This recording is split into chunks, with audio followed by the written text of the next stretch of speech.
Hi guys, it's Tawney. It's currently 10 o'clock. I thought I filmed it, and then whenever I was looking through all my previous videos, I realized, no, you didn't film the video. You just have everything saved from where you were going to film it, but it just never got done. And I was like, well, I need to film this because then if I don't do it, my thoughts are gonna disappear. So I need to get it out while it's still fresh in my mind, even though I think I wrote up the notes last week. It's been a while. So what I want to talk about today is brands with inclusive shade ranges. I recently filmed a video where I talked about brands that could be more inclusive, that didn't really try, that didn't really care, that just weren't interested in putting out products, foundations, concealers, bronzers, you name it, for people of color. I wanted to kind of bring attention to this issue, and I got some good feedback about the video, and I knew I was going to keep going with it, but after the feedback, I was like, okay, I'm really going to step it up, push things even more, so then that way, I don't want to just stop at one video. I don't want to just stop with one little thing. I want to include multiple brands and have multiple videos where this issue is being talked about, so that people know that it's more than just a couple brands doing these things, or just a couple brands that are, not giving a crap. I recently read an article on birdie.com, and I will link that website, the article, down below, so you guys can check that out. Whenever I was doing my research, this website popped up, and while I got a lot of inspiration from this video, from this article, this isn't necessarily why I decided to film the video. This isn't where I got all my research from, but it's where I got the majority of the inspiration for this video, or at least the extra little oomph on what to do and what to say and what to include in this video. So the first brand I want to talk about is Fenty Beauty. Now, Fenty Beauty is created by Rihanna, and the intent, from what I understand at the very beginning of the creation of this brand, was it was meant to be inclusive for all shade ranges. So it goes from fair to light, all the way up to deep dark, and includes everyone in the spectrum. And her first foundation was the Pro Filter Soft Matte Longwear Foundation. It had 50 shades, which that was kind of a big thing. I believe the brand came out 2017 or 2018, somewhere in through there, and which doesn't even seem like that long ago, but honestly it kind of was. And when you think about how far the beauty industry has come since then, that's kind of a big deal. It's nice to see changes being made even after Fenty came out. I don't feel like Fenty was the first brand to really be super inclusive, to be extra, putting in this extra effort, but I also feel like they were one of the first brands to really make that well known that this is the whole this is what we're getting at here, this is what we're trying to do. While the makeup might not be the best, it's still trying to be inclusive for everybody and trying to make everyone feel like they can purchase from the brand, which is kind of what you want as a brand, where people buy your products. So the deepest shade in this foundation range was shade 498 Deep. I will post pictures up here where you can see the deepest shade on people, swatched, what have you, just so you can see the application.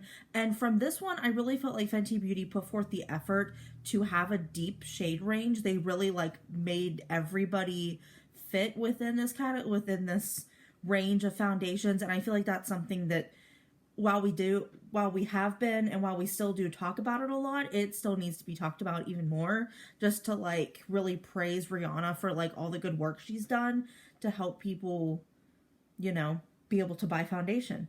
The next brand is L'Oreal, which I was a little bit hesitant to include in here because I feel like they're not always as inclusive as they could be, but they did put out the True Match foundation, and between when they initially launched and a couple relaunches, I believe they had one or two, they expanded on their shade range. So now they have 45 shades, and the deepest shade is C12 Dark Chocolate, which I feel like is a fairly dark foundation shade for being from the drugstore. The only problem I have with this foundation is that it's not a very full coverage foundation in my mind. I would say it's more light to medium. You can kind of make it full coverage if you put a lot on, but I don't necessarily think it's super full coverage, which is where you would really see the effect of the shade, that's where it really matters for the shade to fit your skin tone. Pure Cosmetics was kind of under the radar for a long time. And then they came out with the Love Your Selfie foundation and concealer. And everyone like lost their minds when this came out. Everyone was so excited about this. I mean, they came out with 100 shades, which a lot of people felt like at the time was overly excessive. But the brand made a statement that said that it was important that they have 100 shades because while a lot of them did seem to overlap, there were people that would fit in all of those shades that they felt it was necessary to have those 100. And I think even if they were to have an overly excessive like 100, I would think 40 to 50 would be a good shade range to include people. But I think it shows that they're willing to go above and beyond to include everyone. They're willing to put forth that effort to make sure everyone feels included and welcome to try their brand out. They had 100 shades within this foundation and concealer range. The deepest shade was DPN7 Deep Espresso, which I think was pretty deep, like just in my opinion. I think Pure Cosmetics is one of those brands we never really thought was going to amount to anything, and then they came out with this foundation that's a pretty good foundation, and it had so many shade ranges, which I kind of hate. Like when you go into stores, like it's sold at my Kohl's and it's sold at Ulta, and I'm not sure, I don't think it's sold at Sephora. But when you go into these places, you only see like 20 to 30 shade ranges or like shades that you can pick from. So I kind of feel like it's not as inclusive as it could be, but I totally understand not wanting to have 100 shades on display. But at the same time, it's still kind of like, that's kind of where it gets a little tricky, you know? MAC Cosmetics came out with the Studio Fix Fluid Foundation with an SPF of 15, which if you don't know, SPFs can kind of mess with the like shade that you're using with a foundation because it can tend to oxidize a little bit. So that's definitely something to like keep in mind when picking a foundation shade. But this shade range had 63 shades, with the deepest being NW60, which was called Rich Espresso, and it was marketed toward deep dark skin, which for a brand like MAC, they never really seemed to me like they were super inclusive, but the fact that they have 63 shades and the one that's deepest is deep dark, I feel like that really shows that they're trying their best to like be more inclusive. And I think it does mean something, even if we don't think the brand is that inclusive, is that they're still willing to put forth this effort to like be inclusive, because we've seen some brands that like really skate under the radar, really don't want to do this, really don't want to participate in the full like inclusivity movement that's been going on the last couple years and that should keep happening, honestly. But I feel like a brand such as MAC kind of makes a statement, and I'm kind of glad that they do have a shade range so big like this, so it can maybe encourage other brands to like put forth some effort. The last one is from Makeup Forever and is their Ultra HD foundation, which this was one that I got a recommendation off this website. I believe the last two were.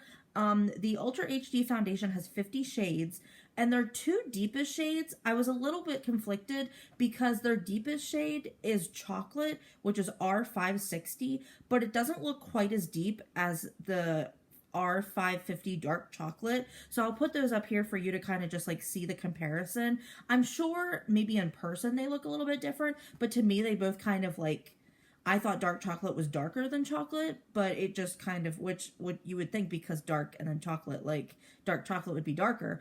But I think it was really cool that Makeup Forever had 50 shades, and I've heard a lot of people say they really do like this foundation. So I think that kind of like the fact that it's a good foundation and that people are like really intrigued to try it initially, and then they see that there's like plenty of shades, it really allows for like a lot of different people to try out this foundation and really see like they can really do the test and like feel like the rest of the beauty YouTubers and whoever that are trying these foundations, which I think is the whole like premise of this whole thing of including all of these brands and talking about the brands who don't, is just to show that like these people want to feel included. They want to feel like the rest of YouTube. They want to feel like the rest of consumers out there. And when you don't include them, it makes them feel like they don't belong here. And that's not what we're trying to get at in makeup. Like, makeup is very universal. You can do whatever you want. You can be whoever you want. And I don't feel like brands should limit people in that way and make them feel like they're not allowed, because that's not fair, you know? And the whole point of this is to be fair. So let me know if there's any other foundations or products or brands you want me to talk about, good or bad, I'm willing to talk about either or, because we need to bring to light both sides of this. You know, we need to celebrate the good and criticize and encourage change in the bad, and just kind of force brands to see that this is an issue and that people don't take this lightly. So let me know what you think in the comment section down below. Don't forget to like, share, and subscribe. Ring that notification bell down below so you get notified when I upload any future videos. And I will see you guys in the next one. Bye!